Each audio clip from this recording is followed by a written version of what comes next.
J'étais tranquille en train de manger un bout de gâteau à un anniversaire quand une pote m'a dit une phrase coup de poing qui m'a mise KO technique pendant quelques secondes et j'ai envie de vous en parler. Aujourd'hui, on va évoquer le doute. Est-ce que douter de soi égale manquer de confiance? Je crois qu'on va casser quelques croyances limitantes aujourd'hui. Pour vous donner un petit peu de contexte, je suis en train de manger un bout de gâteau. C'est l'anniversaire d'une de mes amies et je raconte cette histoire à propos d'une vidéo que j'ai postée sur Instagram il y a quelques temps, qui est devenue virale. Et qui dit virale, dit beaucoup de commentaires. Certains bienveillants, certains un peu moins, ou en tout cas des gens qui sont pas d'accord avec moi, et ça c'est complètement ok. Je trouve ça cool quand on peut discuter, s'ouvrir, comprendre le point de vue de l'autre. Mais il y avait aussi des commentaires très malveillants, très désagréables, voire limite haineux. Coucou les haters. Et quand j'ai traversé ce moment, ça n'a pas été super facile. Et donc, j'en ai parlé à mes copines quand on était à ce fameux anniversaire. Et je raconte que ça m'a un petit peu déboussolée quand même. Non pas les commentaires où on n'est pas d'accord avec moi, mais vraiment les commentaires à caractère haineux. Et là, ma pote me dit cette phrase qui me fait l'effet d'un coup de poing. Elle me dit « Bah, si tu doutes de toi dans ces moments-là, c'est que t'as pas vraiment confiance en toi, alors. » Et je sais que sa phrase était bienveillante, elle voulait me faire réfléchir, mais sur le moment, j'ai une bouffée d'angoisse qui me monte, et je me dis « Bah oui, c'est vrai. » Elle a raison. Si je pense ça à ce moment-là, peut-être que j'ai pas suffisamment confiance en moi. Et qui je suis alors pour vous donner toutes ces clés, pour vous transmettre tous ces enseignements, si même moi je doute dans ces moments? Et on va mettre les pieds dans le plat tout de suite. En fait, vaciller, c'est humain. Douter, c'est humain. Avoir des moments où on se remet en question, c'est humain. Ça peut même être sain. Ce qui va poser problème, c'est quand on est submergé par le doute et qu'on n'arrive plus à le dépasser. Qu'on est comme un peu dans des sables mouvants, qu'on essaye de lutter, de se débattre, mais qu'on s'enfonce de plus en plus.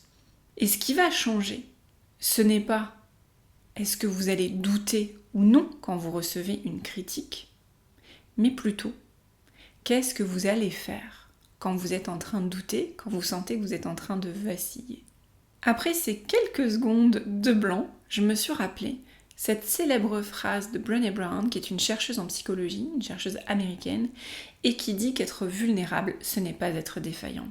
Elle a basé tous ses travaux de recherche sur notamment la honte et la vulnérabilité. Si vous ne la connaissez pas, elle a fait un TEDx qui a été vu des millions de fois sur YouTube, et il y a aussi un documentaire qui est disponible sur Netflix, et qui s'appelle L'appel au courage, qui justement va parler de la vulnérabilité et d'oser assumer ses failles. Et ce qu'elle nous rappelle, Brené Brown, c'est que c'est ok ces moments où on a des émotions inconfortables, des moments où on a honte de nous, des moments où on se sent coupable, des moments où on est en train de vaciller. Et que ces émotions inconfortables sont des vrais connecteurs à nous-mêmes et aux autres. Et c'est important d'aller les exploiter. Alors ici, la distinction importante, c'est pas est-ce que je doute, mais qu'est-ce que je fais quand je doute.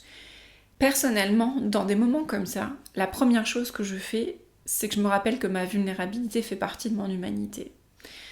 J'essaye d'être bienveillante envers moi-même, puis j'essaye de réguler mes émotions avec tous les outils que j'ai en ma possession de régulation émotionnelle pour venir justement calmer la machine, apaiser l'anxiété, apaiser la peur, apaiser vraiment toutes ces sensations corporelles extrêmement désagréables.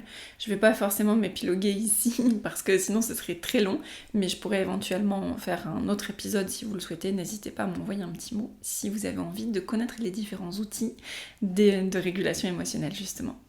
Donc bienveillance envers moi-même, ensuite régulation émotionnelle, et ensuite je vais me baser sur mes valeurs. Qu'est-ce qui est important pour moi dans cette situation? Est-ce que c'est ce que l'on dit de moi? C'est la critique, ce qu'elle vient toucher, sur quelle blessure elle vient appuyer? Ou c'est ce que je vais en faire? Et qu'est-ce que je vais en faire qui va me diriger vers ce qui est important pour moi en termes de valeurs, peut-être en termes d'opinion, en termes de projet, mais aussi peut-être pour les personnes qui comptent pour moi. Et dans ce cas précis, je sais que le plus important pour moi, c'est de porter ce message pour les femmes, d'aider les femmes à améliorer leur estime, leur confiance en elles, même quand elles doutent, même quand elles sont critiquées, même quand elles sont jugées, même quand c'est désagréable, mais de vous donner les clés pour justement traverser ces moments. Et je me suis dit que ça faisait du coup un super exemple à vous donner aujourd'hui. Et de revenir à ces valeurs, c'est une vraie boussole qui va vous guider dans toutes les décisions que vous allez prendre et dans toutes les actions que vous allez entreprendre. Parce que je sais que vous êtes nombreuses à parfois vous arrêter et à reculer, soit face à la critique, soit même par anticipation, par peur de la critique. Je pense notamment à une cliente qui venait de lancer son entreprise et tout son entourage lui disait en gros ton projet c'est de la merde, ça fonctionnera jamais. Tu te prends pour qui? Tu te prends pour une influenceuse? Et du coup ce qu'elle a fait c'est tout doucement, elle s'est auto-sabotée et elle avait même envie d'abandonner son entreprise alors qu'elle avait vraiment une mission de cœur à accomplir. Et là dans ces moments-là c'est pas est-ce que je doute, est-ce que la critique me fait mal, c'est qu'est-ce que je vais faire pour traverser la critique ou ma peur de la critique. Ça peut être ça, mais ça peut être aussi dans vos choix, que ce soit des choix pour des valeurs importantes, comme par exemple, vous êtes végétarienne, vous recevez à manger chez vous, vous faites à manger pour tout le monde parce que vous dites que vos choix ne doivent pas impacter les autres et pour éviter d'être critiqué, vous faites à manger de la viande à tout le monde. Vous cuisinez pour tout le monde, mais vous oubliez de vous faire à manger à vous et arrivé au moment du repas, vous vous retrouvez à table sans rien à bouffer pour vous.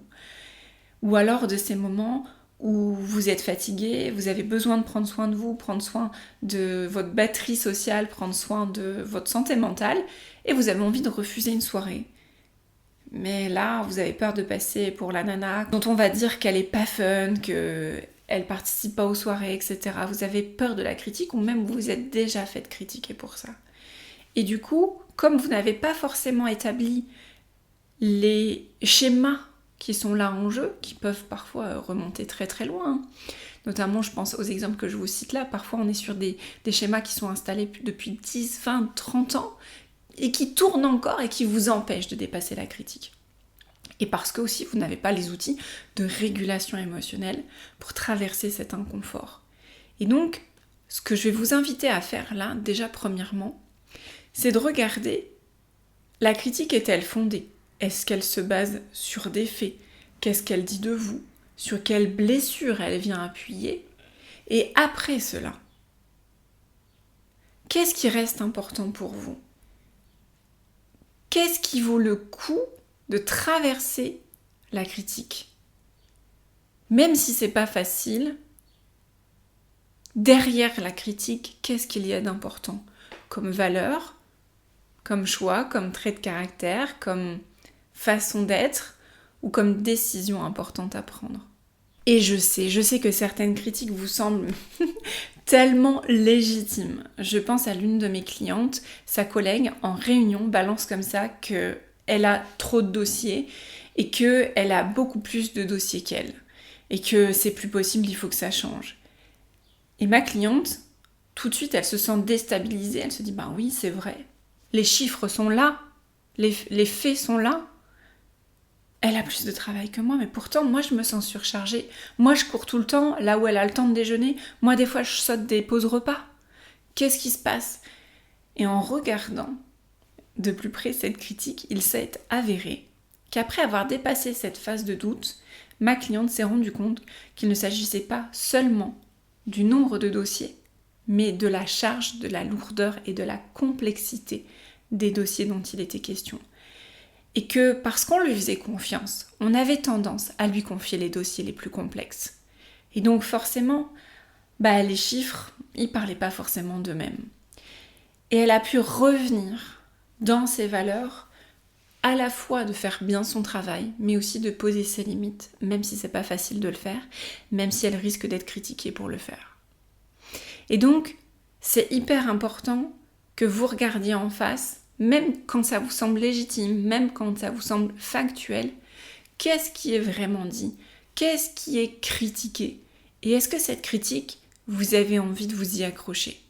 Est-ce que ça vaut le coup de vous y accrocher? Ou est-ce que si vous traversez cette tempête, il y a quelque chose derrière de plus important? Évidemment, ces situations-là sont vraiment pas évidentes à démêler, parce qu'il y a beaucoup d'enjeux émotionnels, affectifs, en termes de croyances limitantes dans votre parcours, certaines situations où la critique vous a bouleversé. Peut-être même que ça fait écho à des situations que vous avez vécues plus jeune. Donc tout ça, c'est vrai que c'est pas facile de démêler, de tirer sur le bon bout de la pelote. Si vous ne savez pas comment faire, sachez que vous pouvez prendre rendez-vous avec moi, le lien est dans la légende, ou tout simplement vous pouvez également vous inscrire sur la liste d'attente pour la nouvelle version de la formation complète qui vous aide à améliorer votre estime et votre confiance en vous, à oser prendre votre place et assumer toutes ces parties de vous, même celles qui ne font pas l'unanimité. N'hésitez pas à me laisser un petit message, un DM sur Instagram si vous voulez évoquer avec moi à quoi ça vous a fait écho cet épisode. Et bien sûr, laissez une note ou un commentaire sur le podcast, ça m'aide énormément à le faire connaître et à le faire voyager jusqu'aux femmes qui auraient besoin de l'entendre aujourd'hui. Et je vous dis à bientôt.